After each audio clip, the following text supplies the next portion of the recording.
Smart PT. My name is Jonathan Reimer. This week we're going to be talking about spinal mobilization, things to consider when you're dealing with elevated dural tension.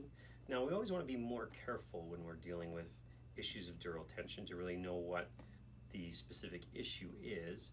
Potentially there's a disc bulge, there just might be inflammation that's creating radicular pain, but basically you want to be a little more careful when we're mobilizing when we have dural tension type issues. So I want to talk to you about kind of the mechanics of what happens when you're doing a flexion, an extension, and a gap, and how that would potentially affect the nerve. So I'm just going to zoom in on the spine here a little bit. So when we are flexing a segment, we're going to just use this one for example. When we're flexing a segment, there's definitely an opening. We're all aware of that, right? So in the presence of elevated dural tension, I tend to usually use flexion mobilizations initially. Many of us are under the incorrect assumption that a gapping type mobilization will produce or will be safe with dural tension or neural tension issues. In my experience and my understanding, it's actually the least safe one. So what happens when you gap a joint? You gap the facet joint or the Z joint, but what happens at the intervertebral foramen is actually quite a bit of narrowing.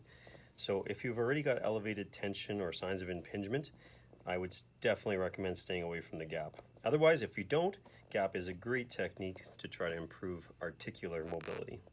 Extension is even better than gap, for example, in the presence of elevated neural tension or dural tension, as extension kind of has a natural block to it. It does narrow, but it can only go so far, whereas gap, definitely the vertebral body can impinge or close down that intervertebral foramen. So I would say tend to go with flexion.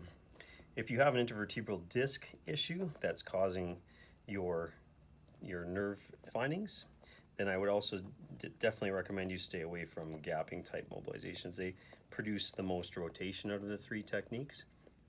And as we know, rotation weakens the disc. The concentric layers of lamellae are, half of them are shortened when we rotate and the other half are put in elevated tension. So we want to stay away from gapping type mobilizations for that reason as well, because it does put the disc under a little bit more stress.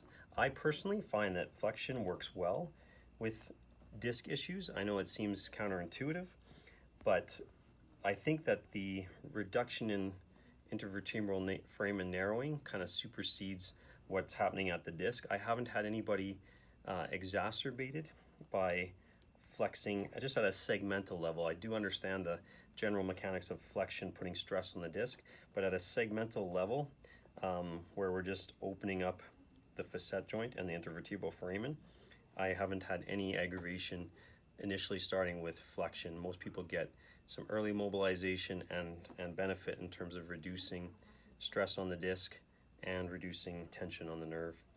Later, when they feel a little bit more comfortable, I do tend to move into extension mobilizations when dural tension issues are reducing. So in a nutshell, that is basically what I do when I'm dealing with mobilizations in the presence of elevated nerve findings. So hopefully that's helpful. Check us out on smartpt.ca for the new course dates. Have a great one.